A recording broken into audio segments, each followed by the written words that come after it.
Ben, welcome to the Jake Woodhouse Podcast. Thank you for joining. Thank you, mate. Thank you for inviting me on. Appreciate it. It's my pleasure, and I'm very excited about this conversation because it's going to take me to a place that I haven't yet been, I believe. And to the listeners out there, I was introduced to Ben probably 2 years ago now, and we have yet to meet in person, but we've since chatted a number of times about a number of different things. And so this is our first official kind of recording, and it's very exciting. I don't know where it's going to take us. The way I'm going to start, though, Ben, is being a bit of a Bitcoin geek, have listened to you on a number of podcasts before, and just some of the different phases of your life are fascinating to me, and the way that you've kind of joined the dots and ended up to where you are today. And that's what we'll try and highlight for people over the course of the conversation. To start, there was a time in your life when you were deep within the bowels of the fiat beast, and you were working as a broker. I'd like to go back to that period of life. And in particular, I heard you talk about how basically a financial products market actually functions, and you pull together different financial products in order to, essentially build a car. So in the same way that a physical car is built, people are building financial products, and they're taking bits and pieces from here and there. So without getting too complex straight away, what was your job as a broker in financial markets, and what niche were you operating within, and what was life like doing that? Okay, bloody brilliant. Big question to start. So I'd come into the city of London after a failed military career owing to an injury and then a lack of motivation just after that. And so I was at a bit of a loose end. I had precluded the chance to go to university on a scholarship like an absolute genius, and then got myself caught injured after a decent start in military career that got to nothing. But thank God I'd done enough, because there was a recruiter at the time in London, we're going back to 2006 and 2007. So the absolute salad days of the boom. It was the Gordon Brown end of boom and bust. We've done it, boys. And it was really just the biggest boom before the biggest crash that had existed to that year. So I went and tried my luck with this recruiter. He's a very posh ex-colonel who was had a fantastic idea, place army captains, and that sort of level of experience, young and ambitious, quite cheap relative to what the banks wanted to hire in any other way. And I just sort of snuck in under the hiring freeze at one of the bulge bracket banks as, to begin with, a trader's assistant, which is not the same as an assistant trader. It's getting coffees, it's the basics. It's at that time writing down the deals on paper on what was called a blotter. And then I'd run off with that blotter and check the risk book on the computers to make sure that what that trader had just agreed by law over a phone line represented the risk he wanted to display on his machine. And it's a simple job. It's a little bit like a nurse. There's nothing in there that's more complex than the person you're helping. But it's very important, and you can catch some big exceptions. And if you're well disciplined, which I wasn't good at that job particularly, but the communication skills with the traders, the guys who were making the decisions, was what I got the most out of while learning about London, coming out of a completely different career, with a few little bumps and bruises along the way. I had to go to anger management course in the bank. Just like why? It's just a far more over socialized place, and has different outcomes for risk. And I wasn't connecting that there's financial risk and then there's other risks, and your tone for one is appropriate that isn't for the other. Sort of lesson 1, 21-year-old. And I wasn't really particularly angry. It was just angry relative to a banking employee. So it was just a little marker to say, okay, I think it was a conversation with someone two up, who was, at the time, the bank was sort of collapsing, but the trading flows, the work was still fearsome. And over the crash of Lehman Brothers, you can imagine what that black hole leaves in trading books for the banks sat around. So the work was torrential and repetitive and manual. And they were thinning out these middle office employees and then just putting the additional error rate back on individuals who were making them, even though they were doing 7 till 8s or more, or Sundays. And all under the shadow of this not being a bank soon, because the one next door just walked out. So I just said what had to be said, the wrong part, the quiet part out loud, or whatever it was. I said something like, "You're trying to stuff £10 of shit into a £2 bag and then put the tail risk onto everybody with whose timestamps on the check." They didn't like that. Anger management. Well, they loved, like, everybody loved it except me, because I had to wear it. That's a lesson. And off to whatever it was, sensitivity school, which was all right, but it was nothing. It was just to say that there was a culture shock, but that clarity and that thing was actually what probably the traders would have appreciated best, and maybe the least appreciative is that I didn't have a clue what we were doing. Like at the GCSE and A level, then a military course, and then back to this I was like, I don't know what it is. To try and just summarize what I was hearing was just, you were completely ill-equipped for the job that you turned up to do in terms of your previous education and experiences, but you learn on the job. And so maybe you were early 20s when you started. How long did you end up working in that area of business? I only worked in the bank for about 2 years.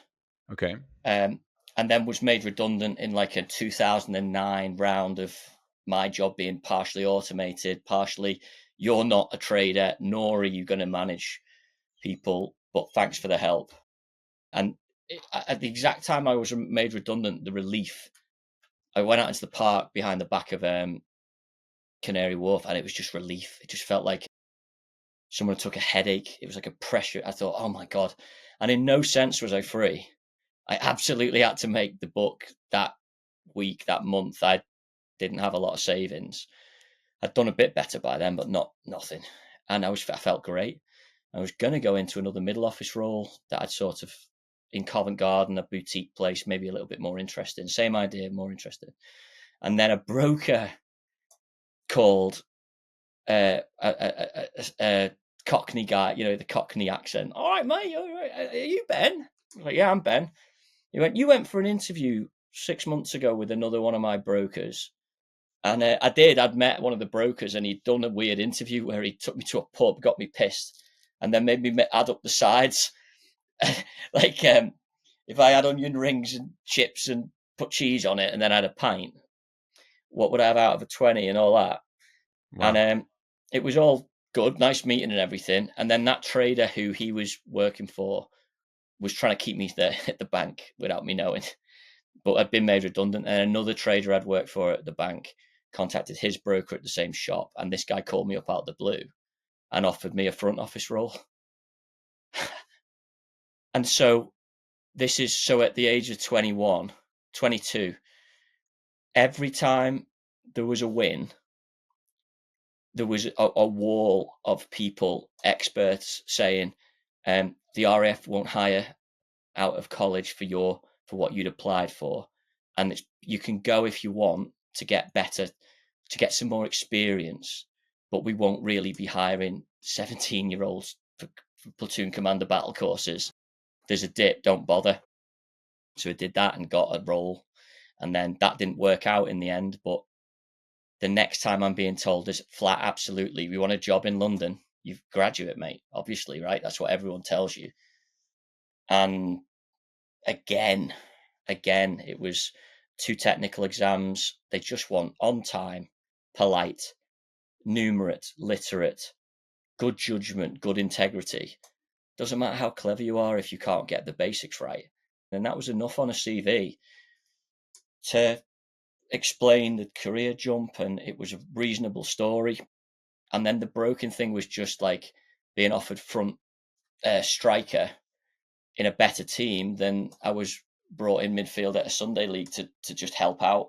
And that was a big jump, one I didn't realize was going to happen, and one that I couldn't have estimated how much I'd have learned on that next sprint, which as a broker it's really weird. It's got elements of the bit of the old job, which was crap and no one wanted to pay you good money for, but it still had a connection into profit centers. You got bonuses, you got commission structures, and it was very salesy.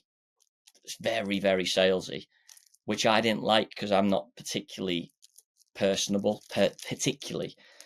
And some guys are just naturals. You just want to be their best man, and you just want to lend them loads of money, and they're the best brokers. The best voice brokers, in my opinion, aren't the ones that necessarily make the most money on commissions. It's the ones that, if they made an error, their trader would take it because they like him. And that's the other side of a perfect broker, in my opinion. But a broker, for people that don't sort of understand the differences in these words, and they're all quite well defined in finance, over defined, as we'll come on to. A broker is exactly the same as a croupier at the casino. They don't take any proprietary risk on the boards and on the wheels and on the lights. They don't. But they facilitate your bet. What do you think? We'll take your bet. We take 10p for every lot of business you print through us. We take the execution risk. We do it. We send the confirmations. You're done. And these traders always had the ability to trade on their own computer for free. So it was an extremely competitive business. And it astounded me every morning that we woke up and people still wanted to use the service. But there were big advantages for big traders to use voice brokers. They get to see flows. You effectively outsource parts of your day to your broker if he's good. And eventually they become very good friends, to the point that you don't take holidays when the trader isn't on holiday, and you don't have any fun outside of that, because if you're having fun, you may as well have it with someone else who, you know, when they're having fun with you, isn't trading with another broker. And so I ran that job from a junior position up to a senior-ish position until about 2014, 2015. And then in a move between one of these pirate ships buying another pirate ship, loads of headhunting. Brokers don't care. It's just a change in the letterhead on your business card. But in one of those changes, I just didn't fit the thing we'd moved to. And by then, having tried to learn a lot about the finance side with a chip on my shoulder about not knowing enough to be a broker, learned my own way and really blackpilled myself on dollars instead of going to uni, getting a perfect Keynesian background in how everything's fine, even though it's fucked. And I was just coming off with, well, now I know why it's fucked. And that was sort of the beginning of the end of the broking career. I'd hit my limit in terms of what I was going to learn there. I'd had a bit of an identity kick, because up until that point, I thought I got up, I worked hard, and it was fair work. But when that Cantillon, the stuff that's sort of been better explained in Bitcoin circles now, wasn't as available back then as you can imagine. Although there was quite a lot after the credit crisis, as in materials to question how money works, how does this all come to be. But you had to go a little bit into the weeds.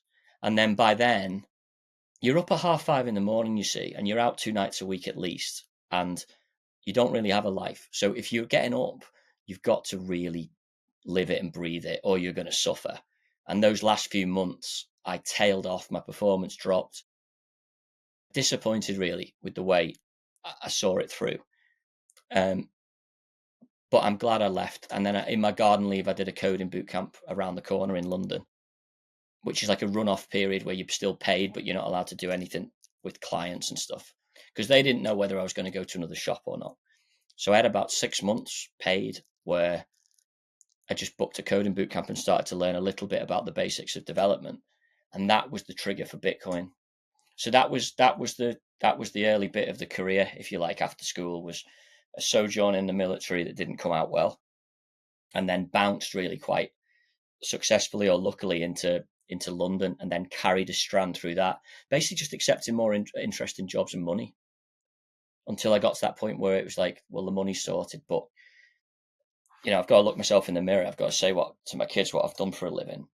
I'm looking up the row as well. I'm seeing divorces and heart attacks, and I'm thinking, these are the guys that have won. Like, these are the guys that have made their nut every month for decades at some point. They've made loads of money, but they're still coming in. And I suppose they're just expected to keep coming in. And that's kind of where that got left.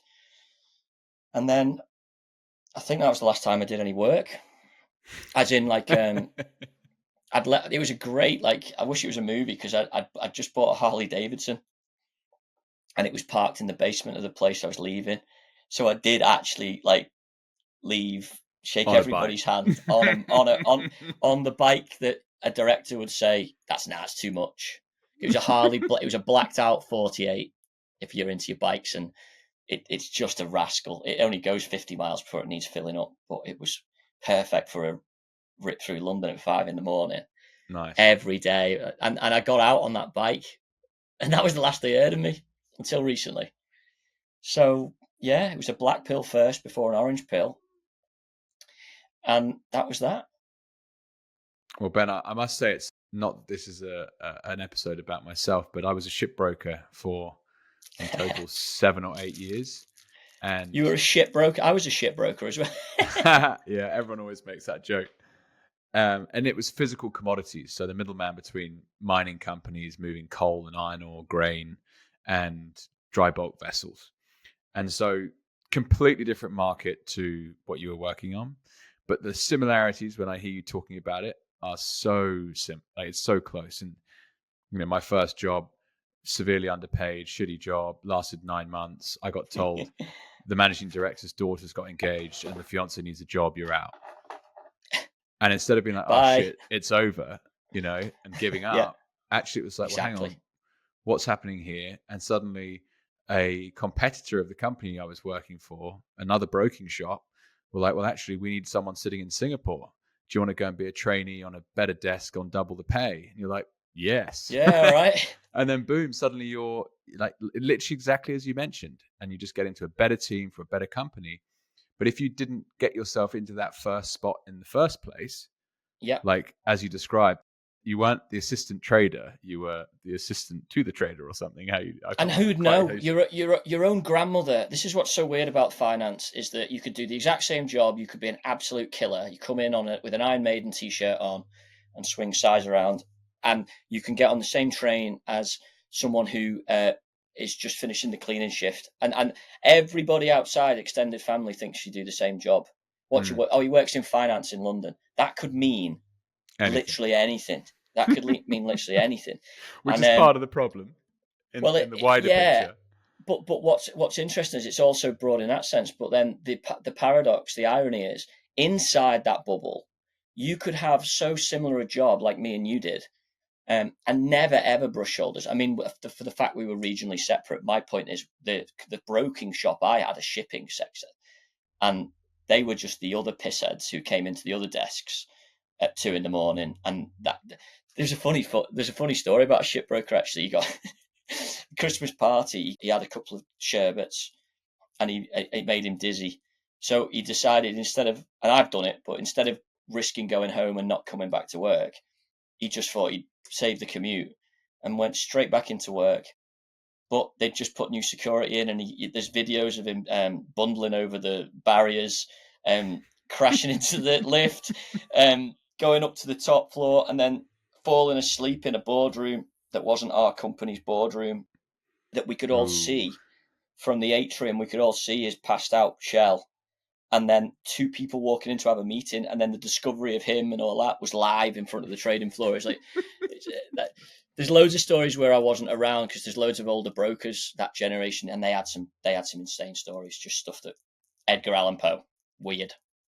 But that's the sort of antics that office and these croupiers, these brokers, are at the wider, less formal end of the market. They're the characters that people like to pick up the phone to do basic business. They're but kind yours of magnetic. was more complicated.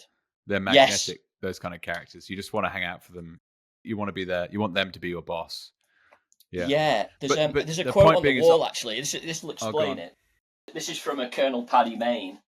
And it says, no matter how black things looked, when Paddy appeared, it was magic.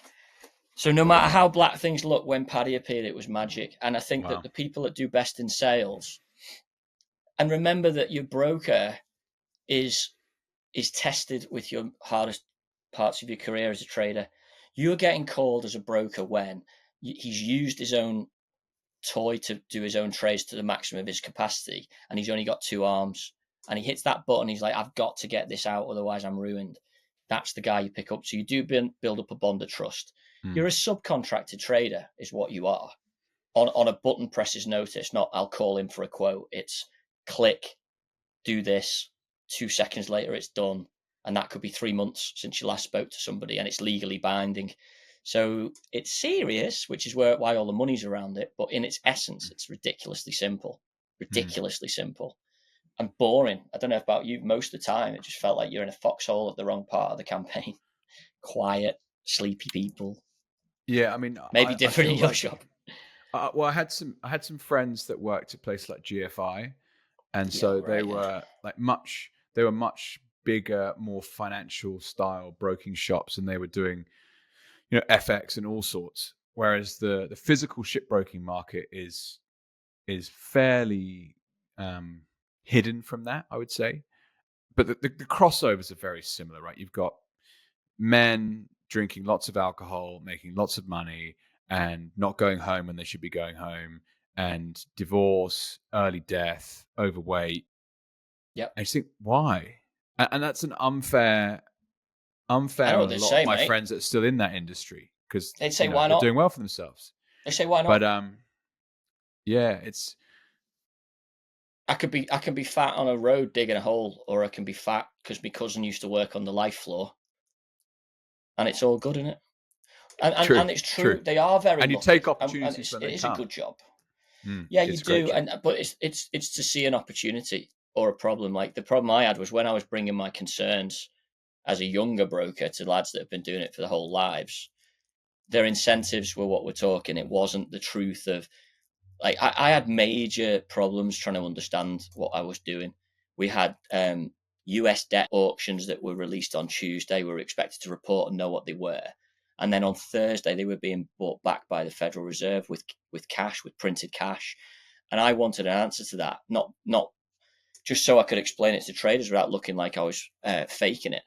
But then I had a few barrels around me, and maybe if the more senior, more intelligent ones, like, doesn't really matter. But for the other ones, it was like, I didn't know that. I don't like the fact you're telling me it, and it doesn't matter to me anyway, because I've promised the family 2 holidays and we've got private school, and that is on rails. What you're telling me, it was like conspiracy theory stuff. It was like, you should have made your bones with that before you got into the game. Maybe not as verbose as that, but that was the kind of feel I got back when I was honking about, Interesting. what's this money thing about? How did that make you feel? Just back to sort of, you're on your own, essentially. Camaraderie and stuff comes and goes, but on the big stuff, you really haven't got anybody that you can peer assess, because you've just got to go back to your own notes. And the weakness part of it was not performing to the absolute best to the last day, which is what I look back on and I'm least proud of. But it was a mistake I learned from. I'd have just liked to have carried through the job professionally to the bitter end before I'd wrapped my hand in. But it was the start it's hard of the to end. do, though. That was another thing Oh that yeah, it is. resonated But with what you fucking said to good me. then. It was like, if you're not a good broker, you're a shit broker. Not a shipping broker, but a shit one, because you're just not on it. You've got to be so absolutely fucking on it from 5 o'clock in the morning till whatever time of night. And if you don't answer that phone call when old mate needs to get out of trouble, then they'll just call someone else. You're like attached to your phone in a way that, it's the only thing you've got as a broker to sell to your trader in that sort of part of the motivation bit is your anguish. Is that you're completely dependent on the success and failure of that trader. If they have a tummy ache, you almost want to feel it for them. You're the beast of burden for your trader and totally loyal. But that's what people don't understand. It's like, if you're making all that money, why don't you just do Monday to Wednesday and then wear diamonds for a long weekend? And it's like, I'll tell you why. Because the guy that will give you £1 million won't give you 500 for half the effort, because he can't go to his bank and say that. Typically, I mean, traders tend to get what they want, and there's an inverse dress code as well, I think. If you're in a t-shirt, I want to know how you got there. How you did that, yeah. And it brings to mind, I chuckled once because I heard you talking about the fact that you were reading The Creature from Jekyll Island whilst working in this job. Yeah. And I've only read that Can you book imagine? in the last 4 years, but it would have been very, very, very confronting, because you're working so close to what is the ramifications of a central bank, i.e. the money printer. And the closer you get to the money printer, the faster you get the money, which gives you an edge over the majority of the market. And boom, basically you're off to the races to capture as much value as you can. That must have been really hard, because you suddenly start to see the world differently. And It's hard therefore, on to top of me, it's hard. no surprise at all that your performance dropped, and you shouldn't be guilty of that, because it's just natural that your attention was already going somewhere else, and you wouldn't be It's a doing what you're doing professional thing. today. Oh, Yeah, it's a professional, fair professional enough. thing. Because you should be able to separate how you feel from how you act. Now that is hard, and that's a challenge for everybody. But I just would have liked to have gone back. There's one thing, because I left with a clear conscience. I'd come in. The guy that had sponsored me on had got his money's worth out of me. I was a good hire and used as an example of how the grad program can compete with a lateral hiring program, and the benefit of both is better than one or the other. And that was a big get for him, and it scaled his business at a time he needed scale. And I was consistent, and I was that guy on his right shoulder for a long time. But I had my own path, and I had my own learning to do. And the wet behind the ears kid passing his exams in the first week isn't the same guy who's been on it for 7 years. It's starting to flatten off.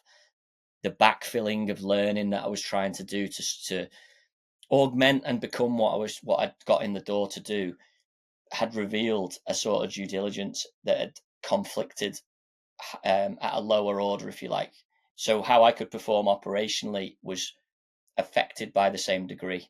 I lost the taste for it, because I didn't think it was a competitive game anymore. I felt like I was in a rig game, and I was the beneficiary of the rig, and that just took all the steam out of me for that period of time. It was like a So interesting. glide path. And so something we have to touch on is this 7 years you just mentioned. I mean, that is a deep dive as an experience of something, right? Now, you don't Yes. necessarily realize that, or at least in my experience, you don't realize that the time the work you're doing becomes very useful later for decision making in areas that become apparent, and that's the bizarre kind of spiritual nature of the life journey. But one thing you asked me to research before this call was Chris Cole and some of his thesis on volatility. And you've got a great article that I've read about vol, and it's a term that gets thrown around in financial markets like, pick me up a bacon sandwich.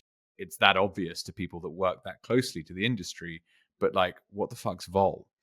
And Chris Cole, I read his 2012 document. I'll get it in the show notes, guys. You can dig it up. He starts talking about volatility as an asset class, and basically the central banks and their ability to increase or decrease liquidity of dollars or pounds or whatever it might be are completely muddying the waters of actual asset pricing. And therefore, you have to watch central banks like a hawk to see what's actually going to happen. So where did you come across this research, and how, if you could explain it from where I've just got it to, and then equally, like, how's it helped you make decisions?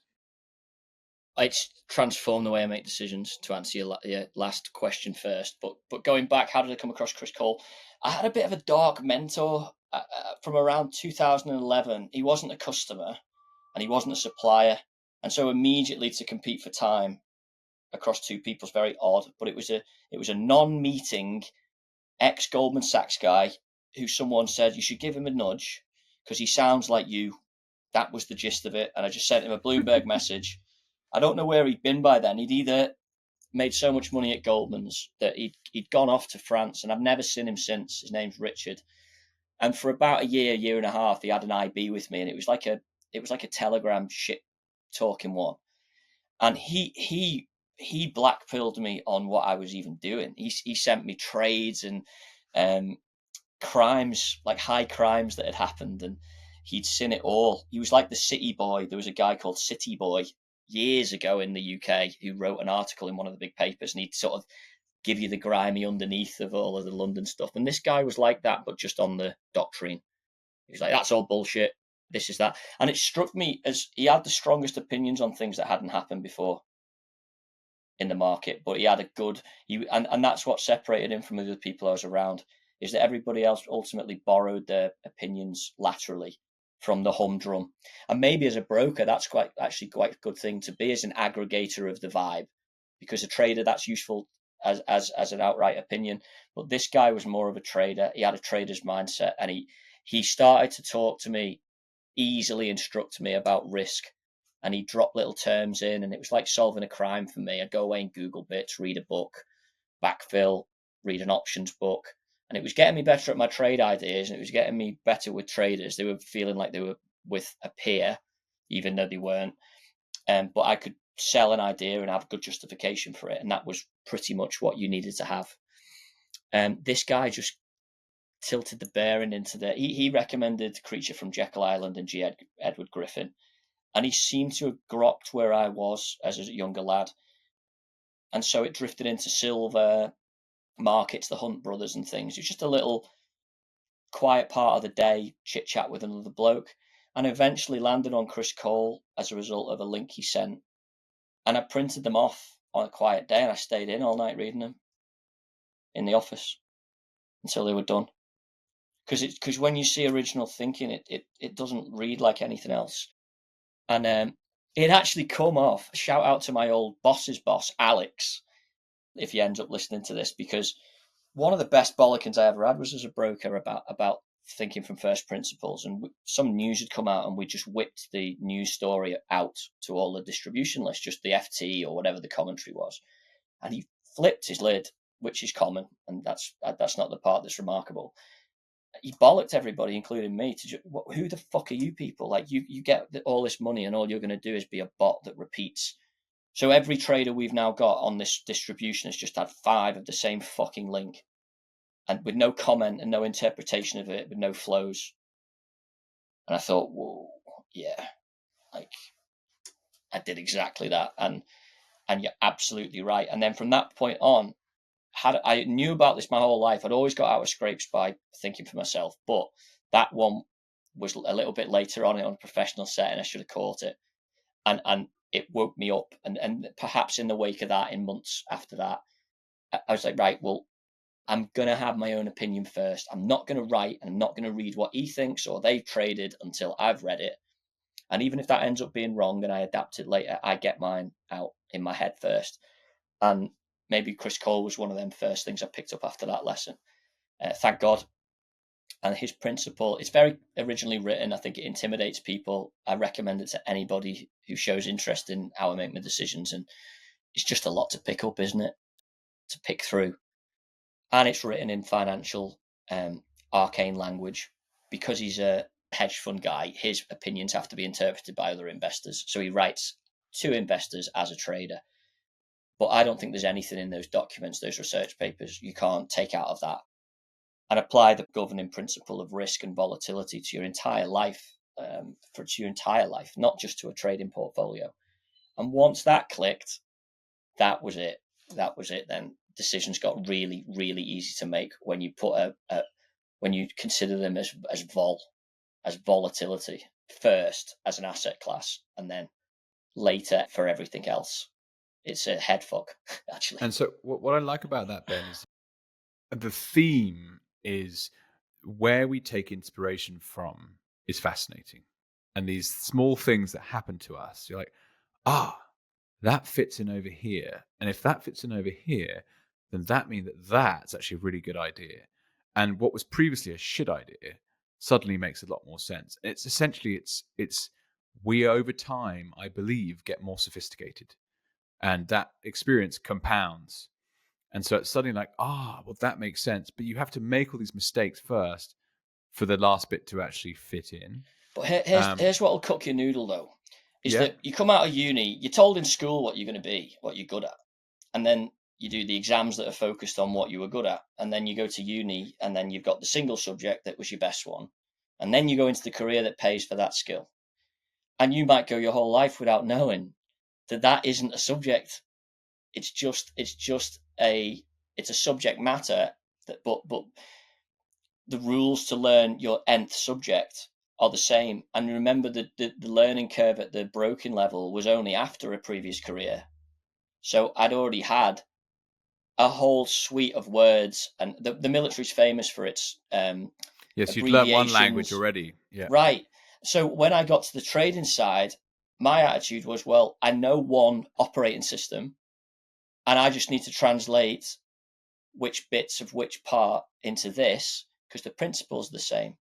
So I don't remember a time in my life before I didn't realize there was a governing principle that could instruct on something you don't know a lot about from the experience of something else. So that's what I did in the broking side initially, because it wasn't the most long military career, so I wasn't exactly an expert in that. But then across to the trading, that became a little bit easier to understand, because the governing principle across both is obviously risk. It's obviously risk, and different ways of approaching that. Mostly the same, actually. And then the next bits and bobs after that still fell into that template that I'd use, where vol has really stayed on as one of them things that I can't abstract into something else unless you get religious, which you can do. But as far as I'm an atheist or whatever, I don't care. Have a look around vol and how to make your decisions based on volatility. Being long it is the principle. I don't know if you want to go into that part of it, but that's how it all started anyway. So what I'd like to just share is when I read Chris Cole's 2012 piece, for anyone that ends up on his website in his research section, he talks about deflation and inflation and how basically central banks or nation-state economies are journeying on a voyage, and there's lots of pictures of ships on oceans and stuff throughout about like there's basically two edges of the world. You don't want to drop over either of them, and hyperinflation is the one side and deflation is the other side. And it struck me as what's so fascinating. He was talking about the VIX, which is essentially a derivative market for trading vol. And VIX was actually a market I hadn't come across before. So I'm a noob in that sense to this topic. But you're right. The document was definitely possible to read and it made sense. But coming at it from a Bitcoin lens, it's like, okay, so he's recognizing that they're scared of deflation. When I say they, I mean the central banks. But actually, when I look at technology and how things are getting faster, stronger, cheaper, I'm not scared of deflation because I now hold a deflationary currency, i.e. Bitcoin or deflationary money. So, okay. And then equally, he talks about the returns with the models that he creates of like 700% and things like this. But these are all derivatives markets with counterparty risk that isn't mentioned. It's like, okay, so you own a derivative that someone owes you money on, but like, what happens if they don't pay you? Whereas you could sit in Bitcoin self-custody, and you're like, okay, I've gone off the deflation, like the precipice, essentially, and you're playing, that phrase, the map is not the territory. That document was written at a time where it's like this all makes a lot of sense, but like he didn't realize Bitcoin was even an option. And so if you're able to put your capital in Bitcoin, none of this fucking matters. It's even like if it's directionally the Bible. Correct. It's like he wrote the Bible and he's never heard of Christianity. Because to have not understood, he's like, what do you do, mate? And it's like, I'm a trader. You go, I'm a trader. Tell me what you do in trade. He goes, well, what I do is I'm passively long beta, and then that interest on that core pays for out of the money options that are mispriced in the market. And I'd go, you're long vol. And then the next question, if I had him with a drink, is why don't you own Bitcoin? Because the man that put the brick in the wall on vol for the Bitcoin community, which I hate that word, but let's just call it a group of Bitcoiners, is Greg Foss, who used to trade CDS out of Canada. And he nailed it straight away. So that's vol. It's vol without counterparty risk, and it's vol without expiry date. Yeah, and shout out to Greg. He came on Bitcoin with Jake and a couple other podcasts I've done. Amazing story. Yeah, he is. That is my typical customer in my old job. Really interesting. Yeah. And someone like Greg as well, for those that haven't heard of him before, like go and check him out. What I really enjoyed when I spoke with him was the age difference. That similar age to what my father would have been, circa 60, and done 35 years trading bonds. And you're like, and you're into Bitcoin. Well, yeah. I haven't got those 30 years of experience, traders, and I'm interested in why and all those things, but it's... I'll tell you why. Because the people who know the most about bond trading don't care how fucked it is if the bond trading knowledge pays you. Yes, true. Yeah, they're Right. So, like your previous experience when you're like, well, hang on, what about this? What about that? And like, mate, I've got to pay the school fees. I don't give a shit about that. right. Yeah. What's wrong with bonds? Yeah, I know about vol. I did it at year 2 at wherever. And that's what I do. That's how I price my options, and that's how we do it. But what you're on about Bitcoin vol? It's got nothing to do with vol. And you go, no, it has. It's actually the perfect embodiment of volatility in an asset class. And no one knew. And the way Greg pitched it at that time, it was a far stronger argument, because that was at 10k, lower than 10k a coin, which was absolutely the right time to say, well, if all the government debt, if all the government paper went to zero,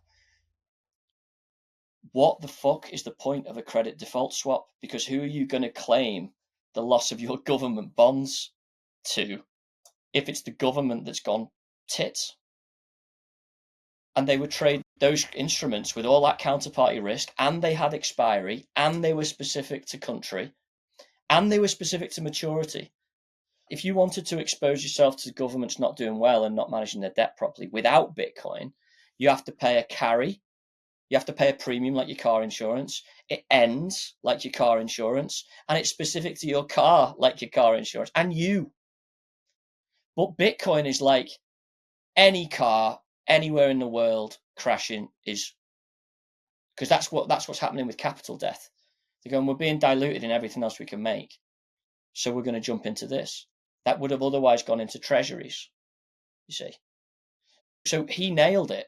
And the other guy that you might guys want to check out, friend of the friend, I think, is Jeff Booth on the inflation and the deflation, because that is also true. Everything on the inflation deflation bit you said is not wrong, and Chris Cole's right. Jeff's I've had Jeff a on lovely a few man. podcasts too. Yeah, and his book, The Price of Tomorrow, is 110% worth a read as you head down the Bitcoin rabbit hole. It's one of the best, actually, isn't it? I would And it doesn't say. even mention Bitcoin until like the very, very, Exactly, very end, which I always think is so right. great. It doesn't mention Bitcoin. In my opinion, it's all about the problem, right? And defining the problem and talking about the problem. And the more that you talk about the problem, the more the solution becomes obvious when it appears. That makes sense. This is a stoic idea. Amor fati, love your fate. And it's this thing that the problem that's getting on your tits, that's getting in the way of what you think you want, is actually, that problem is actually what you need to look at first. And you've got to keep looking at it until it's not a problem anymore. Because I've never come across one in my life so far that, without enough time and thought and framing, is actually a call into something to do and to respond to. And this is what's so weird, is that you read classic philosophy, military philosophy and doctrine, financial law, and it looks the same to me in principle. It all looks pretty much the same, and they connect and support each other as well. And long vol, I think, stoic in terms of their mental attitude is long vol, in the sense that they're better exposed to the future, and they're limited to their loss because nothing can get them over their skis if they're applying that frame. So there's loads of little easy beginner versions of long vol. Brush your teeth. It doesn't. You think, what you on about? What, that sounds ridiculous. No, it isn't. You pay in a long option strategy. You put a little bit aside today to prevent or enjoy something that's going to change unexpectedly in the future. So if you don't brush your teeth, you don't have to pay anything in terms of time and effort and toothpaste and discipline to do it when you want to just go to bed or just get going. But you get that tail risk at the end when you've got a filling. And if you ignore that, you get an abscess. And if you ignore that, you get sepsis and you're dead. So that's short vol. Now, long vol is, no, I'm going to put 10 minutes aside twice a day and brush my teeth. And I'm doing it not because I think I'm going to have a filling. I'm doing it because it broadly keeps my mouth clean, and it's a good thing. It's loads of secondary benefits. It costs a little bit, but it'll benefit me in the long run when I'm on holiday in a distant place and my teeth are sound. So I'm not having a drama somewhere I can't get help. And so you're generally better exposed to the future, even when you're not opinionated about what the future contains, when you have long vol regimes applied in your life. And the inverse is obviously short vol. And these have been covered with lots of different names and concepts to sell books. Nassim Taleb has nailed the what would you say, the language of risk. Anti-fragility is a long vol story. So yeah, I've just took it into a lower order of life. I start in the morning looking at long vol. But what I love though is it's that taking of lens from an area that seemingly is unconnected to then other areas of your life. You're like, that's really cool. And It's scary though, mate, as well. Like, you are then absolutely a one-man army. No one's encouraging that shit. I promise you that. And where it's coming back now, it's an interesting time to do an interview, because it's just a very strange time in my life with all these different careers. And I went on after London and did another one and a couple of other bits and bobs. They're all like, it felt like a constant process of expansion and complication, and leaving siloed goodwill and contacts and friends and knowledge in all these buckets, and kind of having to sort of say, well, I'll write them to zero, so if it gets me along onto something new. But what's happening now is using these concepts and putting a group of businesses back together, where I'm the generalist in the middle, but I resolve the subject matter experts' opinions against each other, and each of their projects is the better for what the other knows and can be explained through me. And so I've now got this sort of beginning of an orchestra applied to fabrication and manufacturing, with a development team, coders, a training team from the military in human performance, a construction company from UK builders who've had a lifetime of that, and then kind of me in the middle, who's shit at all of them, but can explain to a construction guy what the dev's not getting, and vice versa. And we're just about to put it all together now. So cool, Ben. The cool, MicroStrategy bulls out there will have heard Saylor talking about volatility is vitality. And yes, so it strikes me as fascinating that you have incorporated this in your life and your decision making from that period all those years ago. So let's dive into more about what's happening for you today and bring that story fast forward to now. So tell us more about the projects you're working on today and how do they fit with each other?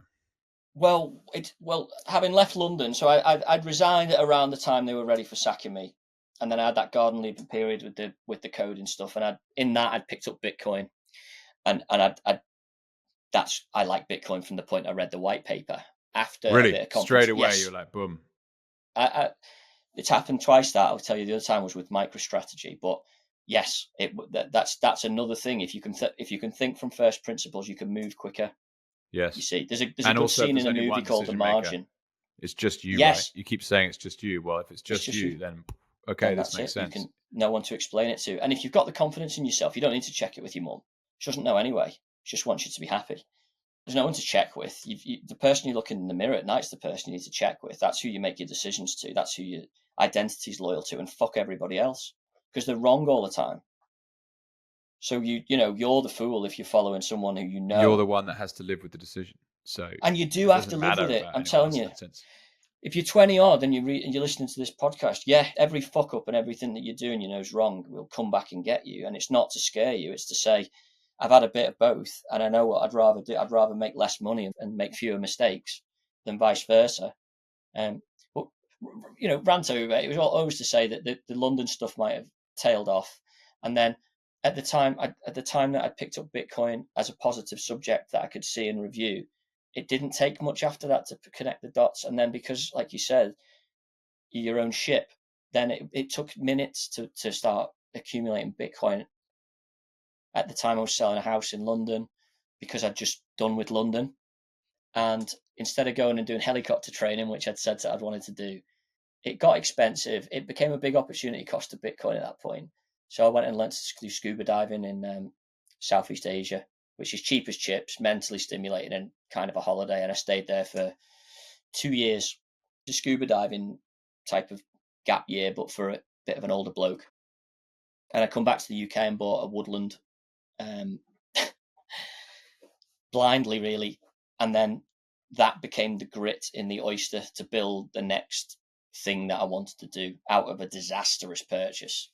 Purchase. No, and let's dive into that, because we've chatted about that on the phone a bit. It's your story recently really caught my attention and has made me like yearn for land. Yeah. And that's coming from someone that He's a grew up Bitcoiner. thinking he would live in a specific house that had land with it. That when my father died, we sold it within 18 months and we moved. My life changed. It had been in my family I would have been the fourth generation to steward that part of the world. Oh, you're a grown up. You're a grown up. But it didn't make sense. So we sold, and I've been in some ways looking for a place ever since. But I've also along that journey found Bitcoin, and the idea of selling Bitcoin for real estate is really difficult to justify for me right now, because of just the simple idea of, where's the capital growth coming from, where's the liquidity, where's the risk. And I'm just like, okay, I'd much prefer just to sit in Bitcoin for a bit till I know 100% where I might want to live. You, on the other hand, came back from your scuba trip and you're like, I fancy becoming a timber merchant. Well, no, not quite. It was a mistake to buy the woodland, and I didn't know it had any timber value when I bought it. Why'd you buy it? I was fucking nuts. I'd had something equivalent to a mental breakdown. Do you reckon? Coming back from Thailand, like I know officially for a fact. ticked off 100% really well. Sorry, Ben. Yeah, I'm not self-diagnosed. Like, oh, I just had a wobble. No, I was fucked up. Because the last week or two I was in Thailand, we did an awful event, a body recovery. A Chinese tour boat had gone down in the bloody middle of the strait, going out from a day trip island back. And you've got to realize, like, I'd already sort of said, I'm sort of fed up with Thailand. Feels like Never Neverland. It's nice, but I could fall asleep here and be 60, and really nothing's going to change. And it was time to go home, so I'd handed in all my notices and stuff, and my jobs, freelancer, just letting people know I'm not going to be back for a bit. And then this it was called the Phoenix. It was a scuba boat and a day tripping boat that ran out of Shillong in Phuket, and it tended to head south to some easy islands called Ratcha, or it'd go out to PP on better days because the weather and the conditions in the ocean are better out there. But on that day, it went to Ratcha, and I wasn't diving. I'd actually sold a lot of my dive gear to all of the expats. And I'd heard the boat had gone down in the afternoon. It had been hit by a 5-meter wave, and it wasn't well designed. There's lots of criminality around the design of the boat. There were concrete ingots that we found later on the dive poured into the hull to balance it out. It had a tractor engine in it instead of a marine engine, and the windows weren't to spec. The doors swung the wrong way, which we later found people, bodies and stuff, trapped behind doors that didn't go the right way. And we found a lot of bodies with rags stuffed in the life vest, which sunk them. Yeah. And I'll tell you for now, I didn't see a lot of misery before that, but that's got to be one of the worst ways to die if I've seen what I've seen. And at the time, during doing it, I felt like a cold psychopath. Felt like, how could I just not react to this? Because people were having meltdowns, processing what they'd seen in real time, and I just wasn't that type of character. You mean, sorry, Ben, colleagues of yours who were diving with you were having meltdowns, you mean? Just very difficult. Everyone reacting to something that you're not meant to be able to cope with.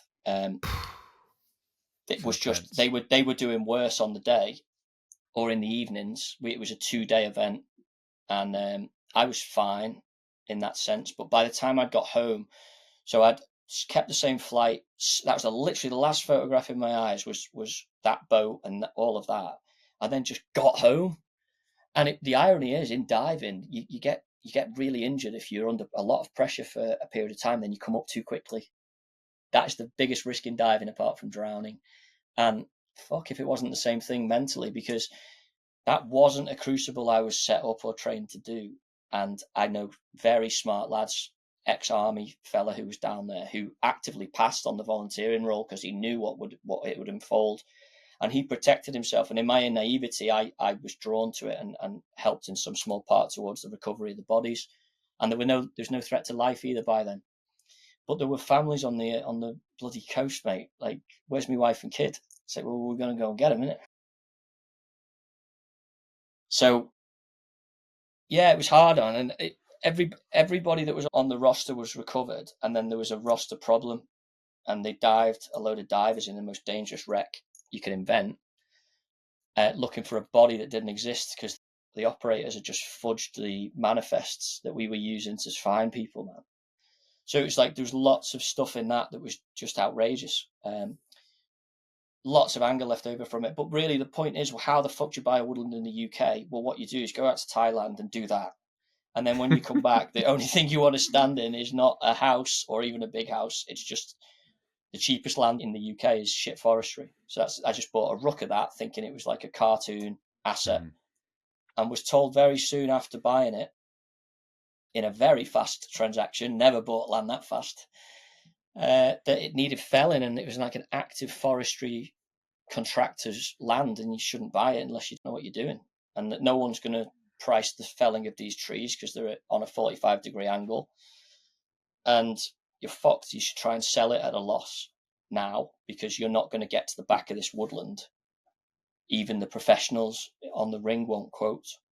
They won't even give me a quote to go and do it. And I just thought, well, that's it then. That's my war for a bit. I was in no place to be in good company, and I just needed something horrendous to just be submerged in. And that was big enough of a project for me to just piss off up there and just not think for ages and ages and ages. Wow. And that was it. That was how we got into the woodlands. I'm sorry that you had to go through such a traumatic experience. Don't be. It was the making of me. Fucking that is genuinely am. That was where I'm coming to. So that was an experience you didn't expect to find yourself in, but it's the rebound afterwards, or the rebirth, probably a better word. Mm-hmm. So continue on this vein then. You've got some forestry. It needs felling.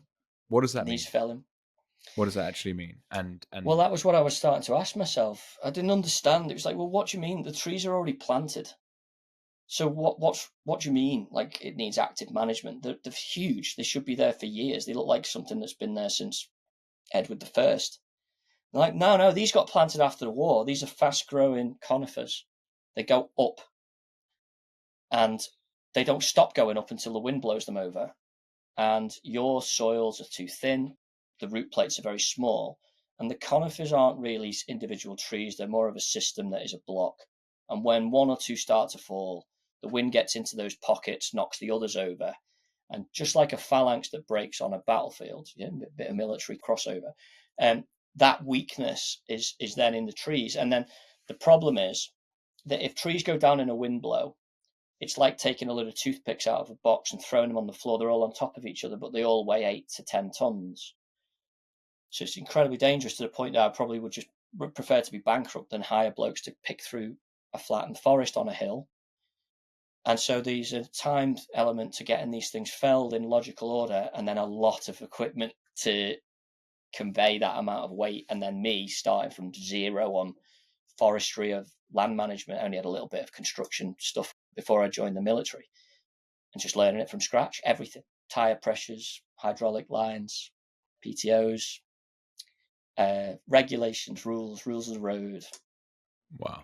Everything. It's just start and do it, and just do it every day. Just pick it up and just keep changing the error, as the devs say.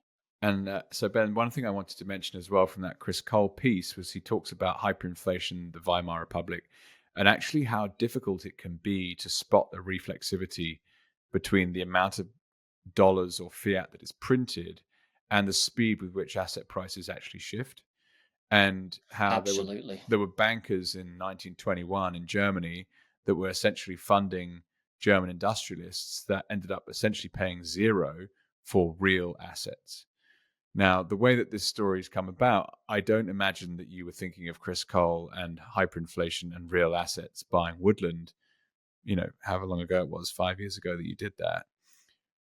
But from where I'm sitting, I'm like, okay, we got into Bitcoin out of that finance market and is now a landowner with the means of production. Interesting. Yes. Like, you're actually building something real. And a few weird things happen there, mate. So you've got to understand, this isn't big brain, because I bought the woodland before I'd come to the realization you've just made, to be completely transparent. No, and that's what I'm trying to articulate too. I think it's like you wouldn't have been thinking about that, but it subconsciously happened. About that. It did. Yeah. And then it's like, right, I'm so fucking tired of what I thought was true being wrong. And that given I'm here, given the land cost me a quarter of what that would have cost as a house to buy and stew in that instead, I'm just going to sit down and build it from bricks again. Like, what do I think and what am I going to do and why? And the long vol came into that, and it was joined by the Stoics and Ayn Rand and Dante. And I read Dante's Inferno for the first time in the forest. And the first canto of the first poem is something like, in the mid stage of my life, I found myself in a dark forest of error, for the straightforward way was lost. In a woodland, in my middle age, drawn from Ayn Rand and Aristotle and Aquinas, led into that to try and put together the back end of my pleb stack, because it was fucked at the bottom. It kept bringing up bad errors. I should be able to process the extreme events and other events more methodically than this. And the last time I couldn't, it fucked me up for years. So from scratch, what do we absolutely know is the case, and what do we want to be in the world, and how do we want to reply to things that we might not have control over? And it's just a simple pack of Stoic concepts with some good reading around it, some more built out concepts. And then that is now how I make my decisions, mainly around vol. And what I started to realize was I'm looking at this fucking albatross around my neck, and the word that kept coming forward out of the problem was weight. Weight. Where's the weight going? And I was like, well, what if we turn the weight to my advantage? What if we started to keep the weight on site and break the logs down into lighter stock that divides the weight, and it multiplies the economic value? Okay. So what does that do? It turns the exact nature of the problem inside out, and now it's necessarily all the weight in one place that I need to process a sawmill and deliver that stock broken out. That was the start of that. Wow. And sorry, so Ben, so to rewind to that moment though, that you're like, and I love all that, by the way. It's phenomenally interesting learning about how people think, and when you're drawing on these, historical thinkers in different ways for a piece of forestry that is basically forgotten, right? People are like, I don't want to go anywhere near it. So you were like, okay, so I've got to somehow chop these trees down and sell them. Yes, that's essentially the initial problem. Either I sell the whole place, or I chop some down. If we can't sell them, we can't chop them down. And if we can't chop them down, they're going to fall down. And if they fall down, it's going to be an ecological disaster. It's a quarry slope going into a village. So the villagers want the trees to stay there, but if they're blown over as nature will, there will be no trees growing back after those. We won't replant. There'll be no money to, and there'll be no space to. So it's a proper rotter. It's a horrible problem. It's brilliant. So take us through. I love it. It's great. It's a brilliant problem. Because from my understanding, Ben, you've now built this kind of, from the ground up, first principles production process, and at the end, you're now able to sell extremely high quality wood-based materials for building and whatever else. Talk me through that supply chain. So what's the raw inputs, and how do you actually get them to the market? Okay, we call them, like, the fiat world's over divided, but we have primary, secondary, tertiary, quaternary industries, where primary is the productive base of whatever we're making physically, that being mining, farming, and then the one that I fell on was forestry. So the primary base of my vertical that I built, half deliberately, half like by random chance, the base of it is fundamentally forestry. So the majority of the primary supply I've captured is in owning productive woodlands and then bringing those trees out when it's ready in round logs. So that's the main one. And then forest also affords you can get quarry rock out of forests. Sometimes you can make a rock pit and things like that. So there's an access to some element of a base material. And then what's great about wood, if you're a trader, is that it's a convertible asset. I mean, in a bad economy, timber and wood products are a form of heat. No matter how bad it gets, split dry wood will always have a use to the market. And in the use of a market, you become a pillar of your community because you're supplying something that is hard sought. So that's economy bad. Economy good, it's pool houses and pergolas and oak tables and conservatories, treat yourself stuff, luxury stuff, outdoor furniture. Yes, yeah. Nice. And it's two machines: economy bad wood splitter, economy good sawmill.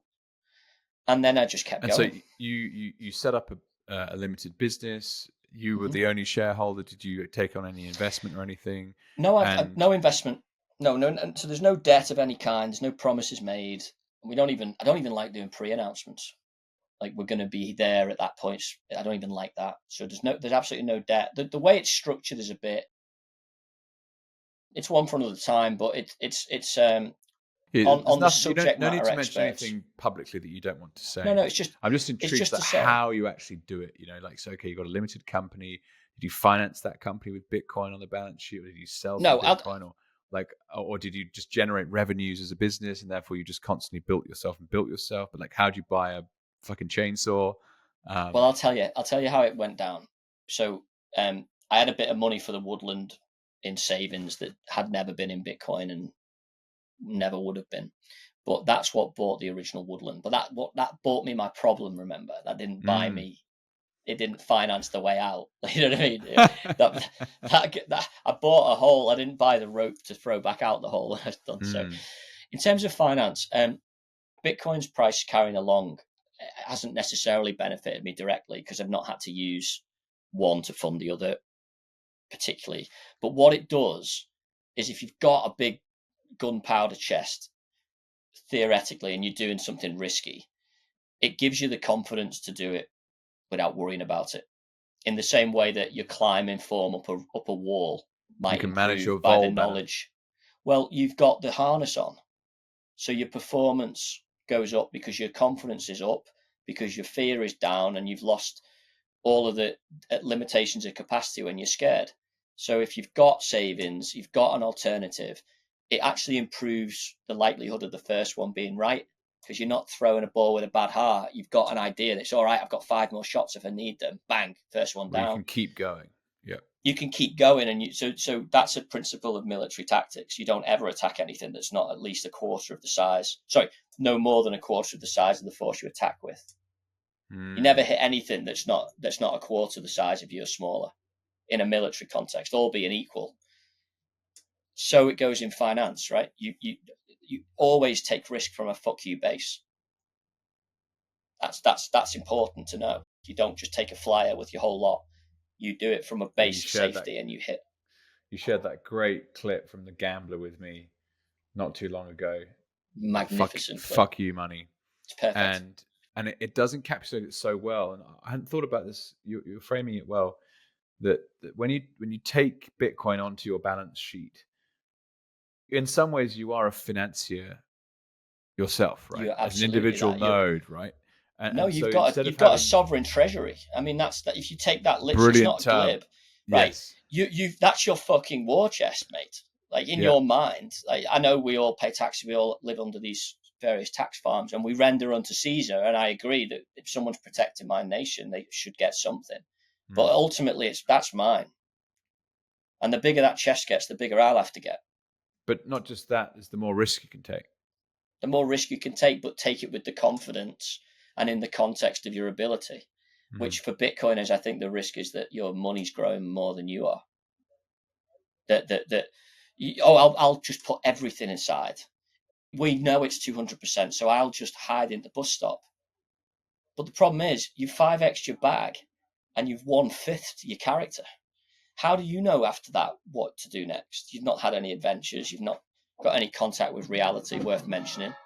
It's shit. It's making yourself weak. Skipping leg day. I quoted you, Ben. I was on a panel at Cheat Code in Sydney with Preston Pish and Pete Wynn, and Carrie was mediating, and we were talking about like the trade-offs of owning Bitcoin versus putting it into early stage equity, and how it's very, very difficult to find any early stage equity deals that might outpace Bitcoin, and Bitcoin's your hurdle rate. It's a really good conversation. And I said at some point I have to just quote my friend Ben Gunn, who I've heard on a podcast recently, say, sometimes you just got to go and fuck some shit up. Yes. And to your point, it's like, okay, well, you'd built yourself this Bitcoin position and you bought this piece of forestry and you're like, what do I do? So, That's well, right. obviously you got to just dive on in there, because you had that safety net in some senses, but the ability to take risk is there, and the duration. Would that be fair to say? Yeah, like if you've ever been there, if you get fought back into a corner of any kind in any way, there is a point that you just start to realize that the best thing to do is just go ape shit and attack. There's a point you get pressed back to, and after that, after all these problems that you've got to think about, as things get worse, they get simpler. I'm smirking because I'm thinking of that 21-year-old you who walked up to someone in a large bank and told them about how the system wasn't working properly.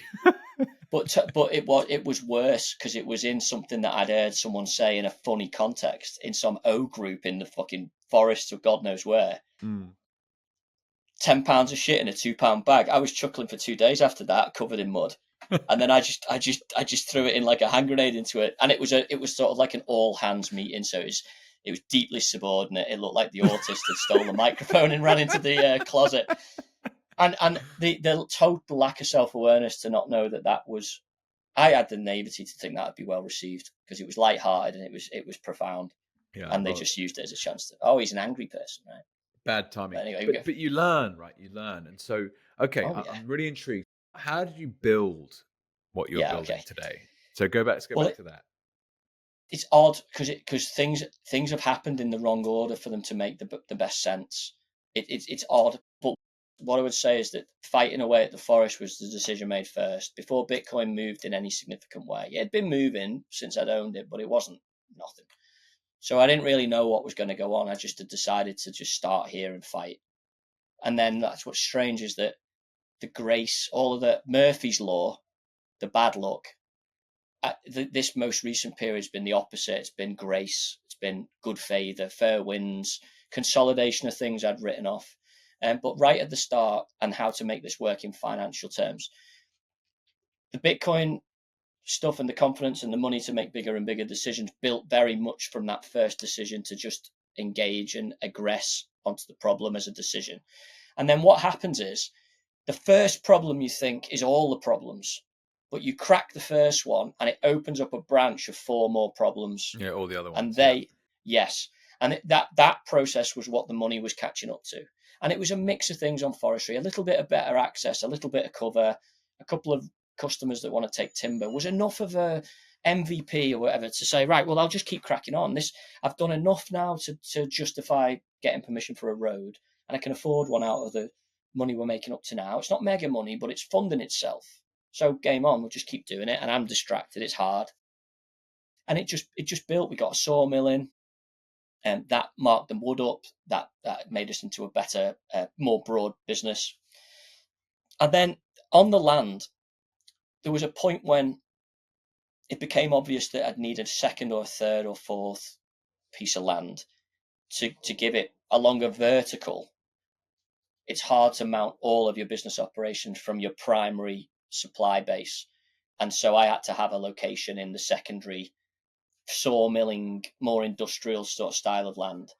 And the reason that I could do it by the time I needed it, as opposed to planning the whole thing out and then hitting those marks like a waterfall project, I was just going challenge to challenge, was that when I bought Bitcoin as I'd left the city, it was a very quick decision and it was done very quickly. The same thing happened with MicroStrategy. So I'd seen Saylor go on to Pompliano's pod as an introductory, like new to the space, as they call it.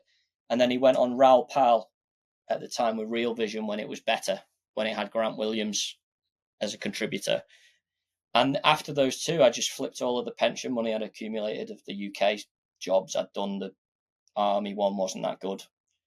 The Morgan Stanley one wasn't that good. The broken one was the minimum I could put in. But I just took those little bits and just put them all into MicroStrategy. right after the end of Real Visions pod. That'd be 2020. Nice. Well, it's funny you mentioned that, but that's the podcast that changed my life. So it's Raoul Really? Pal interviewing Michael Saylor. It's like Interesting. October, November of 2020. That's it. And it's a 2-hour long conversation. And you're like, fuck, Yeah. this is the guy. And so since Yes. then, I've sold basically everything I could to buy Bitcoin. And so by That's it. 2022, I was still reallocating, having sold some physical real estate that took a while to get done. And I took a big loss. But it's like, if you don't sell, what's the opportunity cost? Anyway, long story short, that was a big moment as well, that video. And you're like, whoa, you know, rocket scientist, MIT, software engineer, founder, longest stock listed founder, business owner in the NASDAQ. And it was one phrase he used that caught me, that was like, how do I know that the person running this business has the best chance 100 years from now? I'm buying Bitcoin as my treasury reserve asset. Yeah. And then I'd learned a number of other things. I touched on this in episode 0, so I won't go through it. But, you know, angel investing, you pick the best entrepreneurs, you let them figure it out. How do you pick the best entrepreneurs? Well, you sit next to people that used to be entrepreneurs. Those were the most interesting guys that were doing VC. It was like 60, 65-year-old who's made his money, who's like, yeah, I'll give you 20 grand. Hell yeah. And it's gut feeling. Don't like his face. Very, don't like the CFO. Nah, his shit. And that's enough. And how interesting. So you were buying MicroStrategy. So at that time, I wasn't as far down the rabbit hole as I am now. I think MicroStrategy is obviously a very interesting thing you could own to try and outpace Bitcoin, but I'm also very wary of it on the downside. But yes, fascinating to follow like Volatility's vitality. And until a week ago, I didn't really understand that volatility was a market in itself. Well, my justification for the long on MicroStrategy as opposed to cold corn is that it's a UK pension wrapper. It's already got a white list of assets that you can buy and not buy, and one of them is US securities. So that podcast for me was confirmation that Michael Saylor turned the corner in his own understanding. Because at one point he was out on Twitter, I remember, like in 2012 or 2013. He was there's history of him shitting on Bitcoin. Yeah. Which is like, that's fucking fine. I don't care about that. But the fact it takes a bigger man to say I was wrong, walk through all of that, and then continue on to a better understanding. And so, when you just think all the lawyers that could tell him he can't do it, all the accountants that would tell him he can't I was just super impressed. All the fucking reasons why it's a no, and it did it anyway. Well, it was how much that was on the pod that wasn't discussed. So for him to have because I'm looking at him, and I'm, from the broken days, I'm looking at him as a fiduciary of an SEC regulated public asset, and he's on some shit ass Bitcoin podcast. I'm interested to see how much he's prepared to risk, because you can do all sorts of stuff to a public CEO if you don't like what they're saying. But by the time he was on there, he'd already gone to the point of rotating his investor base. I think he'd mentioned on his podcast that he'd offered warrants off in a way to sort of say, look, we're a Bitcoin company from now on. We love the fact you've backed us up to now, but we're going to give you a chance to leave as an investor at better than what the market's paying for your shares, because we've put this on you and we don't want to spoil. I thought that was really classy. And I think that it did. He took the right tone with people who must have backed him personally for decades of his life. But then he also met the correct legal requirements. And that's when the money bought his stock, was exactly that. It's like, right, you're a professional, you're an excellent, immaculate CEO. You've had a 92% drawdown because I've just had a look at your stock chart. And then that'll do me. And that was money that could never have gone into UTXOs on a hardware wallet, because it was already sort of partitioned off for UK tax reasons. So when that blew up, when that position blew up, sorry to keep going, but that answers your question. Because the other thing that's eligible for UK pensions is land. Okay. And so, sorry, have you been able to then, and you don't have to share this, but are you using your pension pot to purchase land? Yeah. Yeah, okay. Nice. And MicroStrategy has been on such a tear since 2020. It makes sense to take some cash off the table. This is where I break with the Bitcoin doctrine. Okay. Really. Teach us. Or maybe not. Maybe I was just always where I was, and this is developed in all of the sugar rush, conference brain nonsense. But look, every principle can be taken to its absurd, and holding Bitcoin is the ultimate one of those. I mean, we are now in 2025. We're trading above 100K unless something drastic has changed, or around that price point. Look, the case to live in a tent and give up slabs of your life for financial changes particularly with Bitcoin, it's fading. I'm not saying we're not going to wherever we're going, but that's your money. You're a different matter. You're an analog carbon animal, right? And that thing is a tool and a derivative of your spirit. It's not something to worship, and it's not something to take and put at the center of your life. It's a fucking man-made tool. It's one of the best machines ever made, but it is just a tool. And to deprive yourself at the expense of an nth unit of money is speaks to a lack of understanding about how we're meant to make our decisions. You've got to look after yourself, and this money is for us. It's for us to use, and it's to change the environment we're in.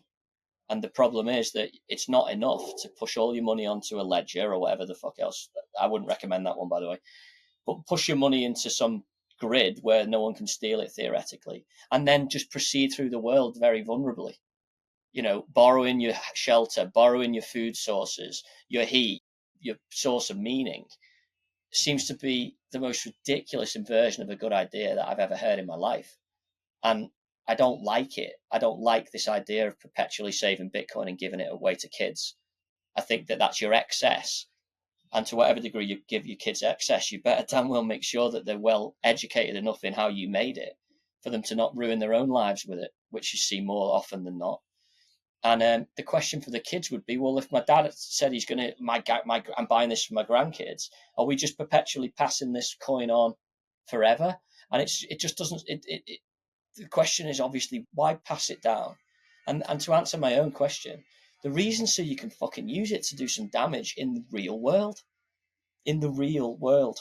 And the project I'll deploy here will improve the quality of life of the people connected to it in a way that not realizing any Bitcoins or any other values for that matter into something that's an opportunity here is immoral to me. I'm no worse off as a Bitcoiner for having done this. And for that matter, I'm going to beat the Bitcoin CAGR here. In your projects? Yes. You reckon? Yeah, Great. I do. Great. And that's what this podcast is all about, because once you figure out, okay, well, Bitcoin's the hurdle rate, it's like, well, where else can you invest? Well, it's not the hurdle rate. Sorry, just to like fill in the point, because you don't think? No, it's not the hurdle rate, because it's the hurdle rate of your investments, right? Of your financial capital, yes. Right. It's not the hurdle rate for your next fucking memory, or how you feel in the morning, or what your purpose in life is. Because let me tell you, the biggest killer of blokes our age is suicides. And of the anecdotal stories I've heard of suicide, it's when the bloke is at his most useless and most successful. It's when he's just sold his business, or the kid's just graduated, or he's just finished a long tour on something that was the magnum opus of his career. And you be fucking careful putting all your money onto a chip and saying, I won't worry about all that stuff I'm worried about. It's on the chip. The chip will answer it for me. It's just loads and loads of money, and every problem that comes up, I can just drop dough on it.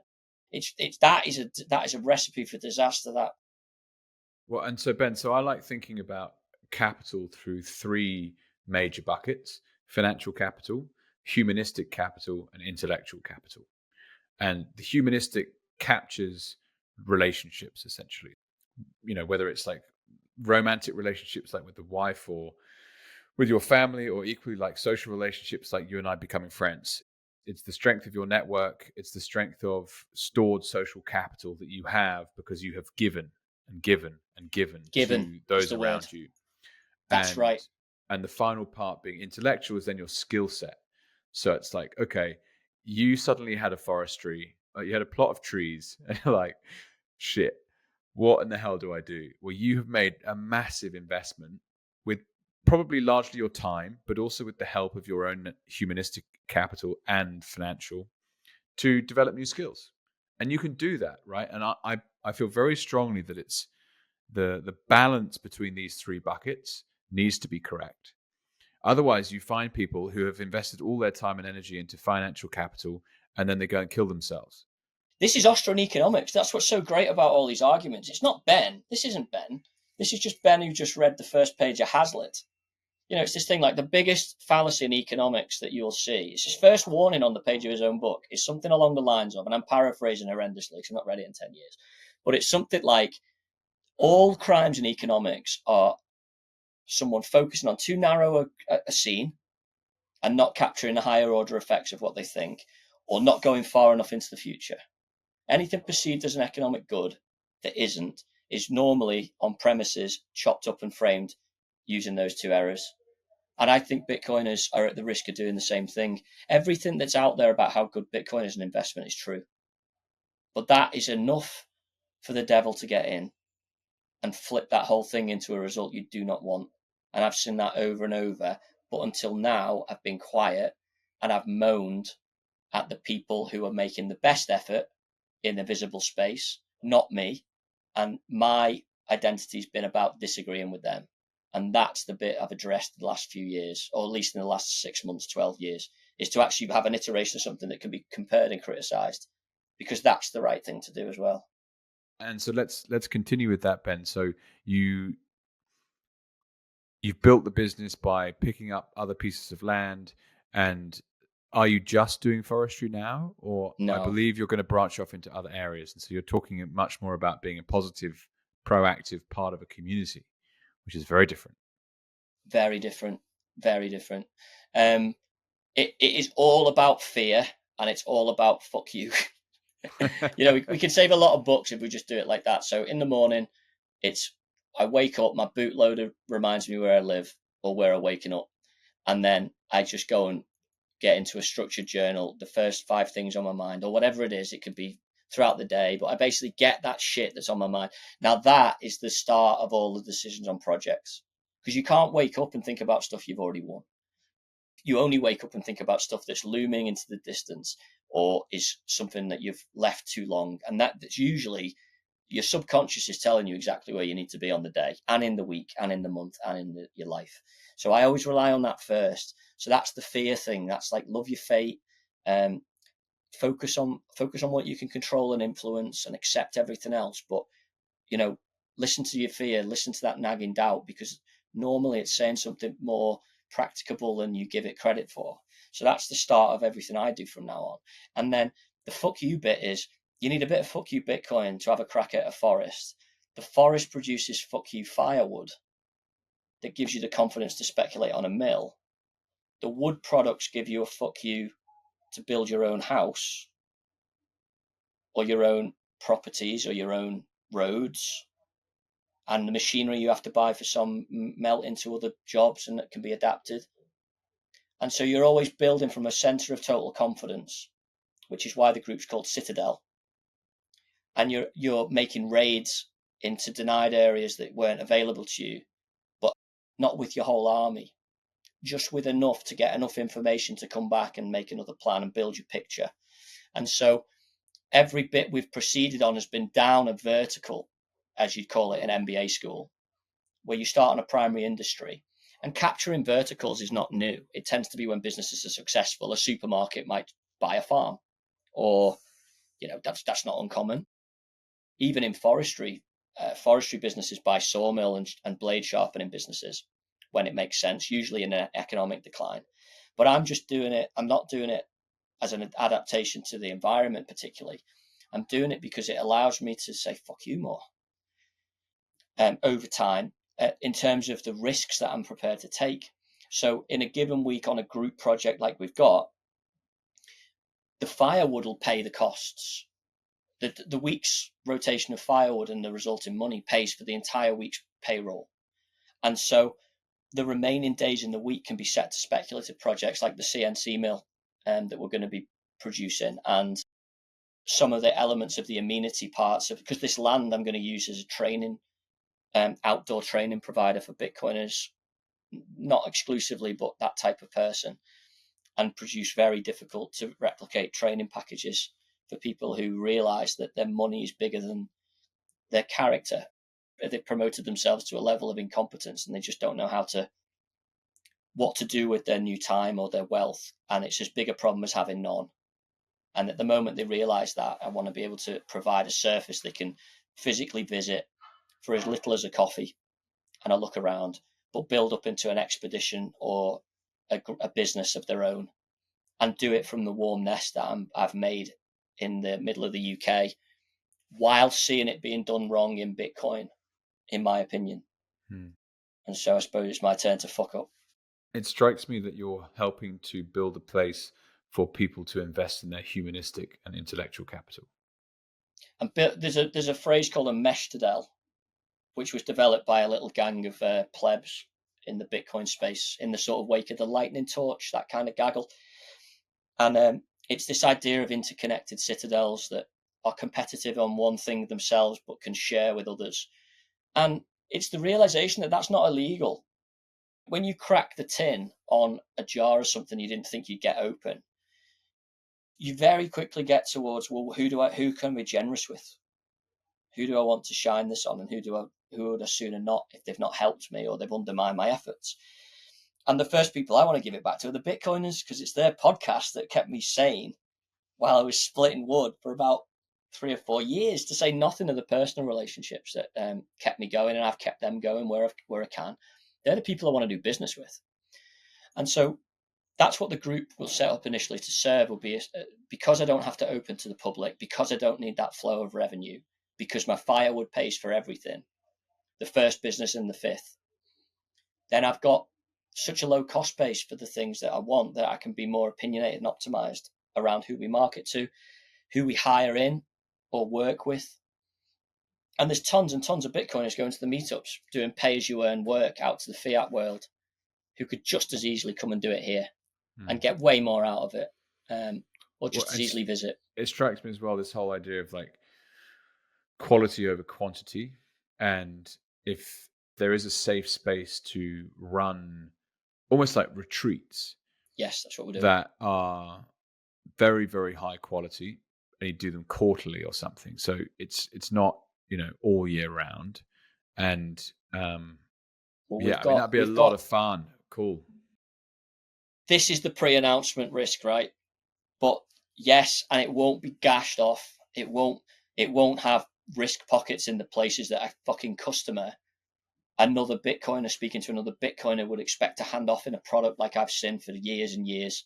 Stupid chucklehead dickheads, excuse my language, who are selling tail risk to people who are poorer than them. For shame. And all I'll do instead is just capture a very small part of a vertical in an industry, and it will go to the local meetups of Bitcoiners. And what's good, mate, is that this Nostr thing is going to be the passport, because you can put badges on there, you can record events, you can log in as easily as you can send a Bitcoin transaction, and pretty much using the same technology in terms of encryption. There's no proof of work needed on Nostr because the supply of what it records is unlimited, which is human activity. But all the other aspects of cryptography apply to Nostr. And what does it give me as a landlord the ability to filter people so that it makes the trip to see me and transact with me cheaper?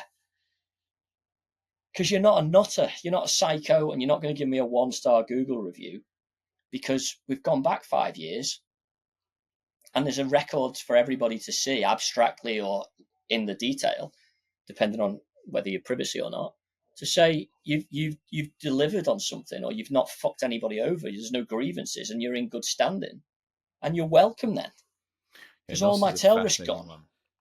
Nostr is one place that I haven't yet started doing this, but I'm very intrigued by the potential for beating the Bitcoin hurdle rate financially with some startup investing, looking at early stage equity businesses that are building products in the Nostr ecosystem. And it's just fascinating. Like, why can't you, or just the world, as soon as you start, you've got your little Alby plugin and you can move around from different clients doing different stuff, and you can send Bitcoin, or you can take a QR code and you can receive Bitcoin.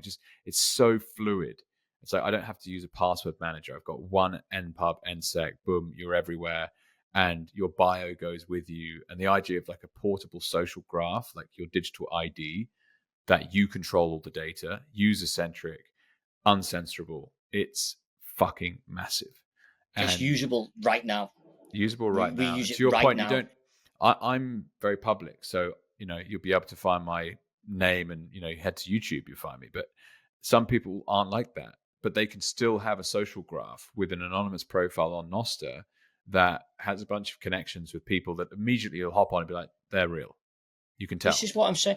So and this stuff, to your point, it reduces the cost. It reduces the cost, but you can make it on stronger quality arguments. Relationship. It's dead straightforward. Anything that's perceived as a good in Bitcoin. So let's take one we've hit on here: privacy. So we've got NIMs, who are any man, and then we've also got public sociopaths with a record of fucking people over. And so we've got false positives and false negatives. I don't want to speak to either.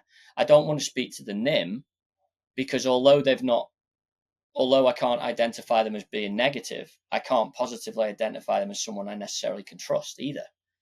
So you can take a concept like privacy and you can create it as a virtue in the middle, and you can take the left side of it as a vice, which is to be ignorant to protective of your data, recklessness. But you can also take it to the other extreme where you are so private or secretive that you're actually making the good parts of you. Yeah, because if you put something in front of you, you hide everything that could be taken advantage of. You also hide everything that could be taken advantage of in a good way. So Nostr is going to abstract. If you've ever played poker in the online things, we used to do it years ago. I used to go online and rob off all them and pissed Americans. Yeah. Well, that used to be the old thing. You could go on in UK time zone and rinse all the drunk Americans coming back from the bar, and it was easy money. But then they banned poker. But what you used to be able to do was put a HUD, a head-up display above the person you're playing against, and it would show their last 15 hands and a characterization. They'd be like a bluffer, or they'd be a conservative, or they'd never go big, or they'd only bet when they've got... So I just think Nostr's going to start doing that with people's character, who can currently stand up, having just been at the back of 3, 4, 5 collapsed VC investments, pissed everybody off, ruined lives, and then just stand up with the mic because it's whoever, and here's my new one. And what do you do? Oh, I'm just a failed entrepreneur since I was 20. You're like, oh, does nobody who puts money in know what you did last time? Like, no, it's great. I just keep coming back, and there's always some arguments, and I just Printer's get back still through. Going. Yeah. Right. But this Nostr thing, it allows you to contribute. That's a big record of achievement, like businesses and stuff, but it would highlight big like net takers from a group in vital capital. Yeah, it's like, so the social capital involved, humanistic capital, it's easier to track. It's easier to track, and it's cheap. It's utilitarianly good idea because it saves money, and it's an ethically good idea because it captures the essence of the middle of something that's good, and it trims the wings of the risks and the extremes of the interpretation. So Nostr's going to resolve that, and let's see where it gets built to soon. But it is not a social media clone.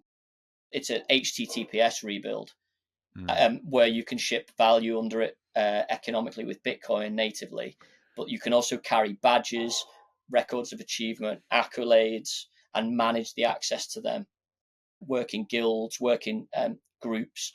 And I'll work with other branded businesses that are aligned with me. And when they're on Nostr, their followers have access to my site that the public can't enjoy, and vice versa. And so the cooperative mesh element of it will be when someone else gets to the end of the board of their own. Subgroupings. And they go, right, well, we're up in Norway. Our USP, we're not a beach resort. We're Arctic. So we do winter survival, Christmas trips, and outdoor adventures in the summer. That's our node. That's our mesh node. That's what we're good at. But we get food in from somewhere, a local one, and this will build up. But mine will be able to stand on its own anyway, because it has to. There's no others to build towards yet. Just as a final point, Ben, we'll wrap up in a moment. Thank you so much for sharing all of this. God, the time's flown. Yeah, it's the sale of the firewood that's like a low-hanging fruit that pays for the payroll is a great example of that idea of capital accumulation and delayed gratification. And so the phrase, feed a man a fish, you feed him for a day, teach a man to fish, you feed him for life, is brilliantly encapsulated in what you've just taught us. Go on. I've got a better one. Sun Tzu.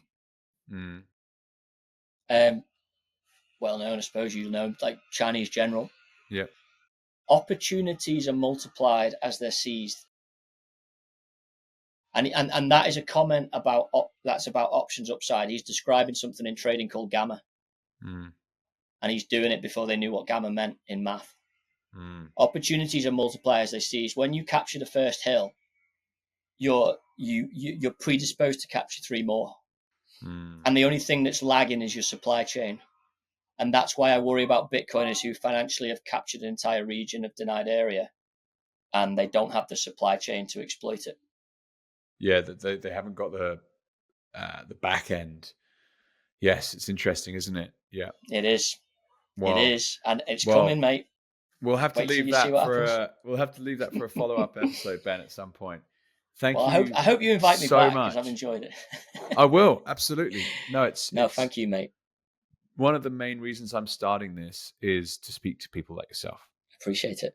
And it's fascinating. Like, how the fuck did you end up doing all that stuff? And I love learning about it. And I know that people listening would also learn a lot from it too. So yeah, no, Ben, thank you so much for your time today. Watch out. Next one will be another opportunity multiplying as this one seized. So the next time we catch up, there'll be a lot more. There'll be a lot more progress because it's fractal. It's fractal. You know, it'll expand broad as well. So we'll have to book a 3 maybe hour we'll do well. That's where this podcast will go. I believe is in person 3-4 hour conversations, which is what I tend to prefer listening to because you just have all the context as to how someone thinks and why. And if you even just today, I did a great recording with James Checkmate earlier, but it's just 1 hour and it's like, it goes so quick and you've only just had enough time. And today, this is 1 hour and 45, which is better. But it's the longer, the better in many ways. Anyway, it's about getting going and hammering out the first 100, 150 episodes in year 1. Well, I'm just made up that you're back into the podcasting because when you started, I thought that's someone that is naturally suited to this in a way that I don't think he's stolen off anybody, which was better than I'd seen.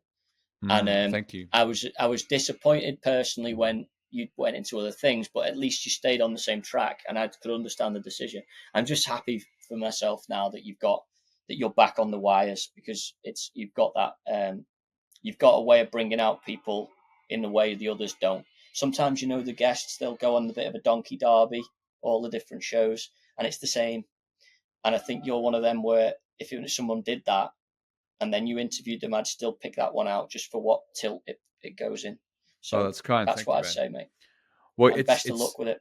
Thank you. I mean, in some ways, like that Sun Tzu quote is true in that by taking the first hill, i.e. Bitcoin with Jake, 80 episodes, it opened up the opportunity to head to some other hills.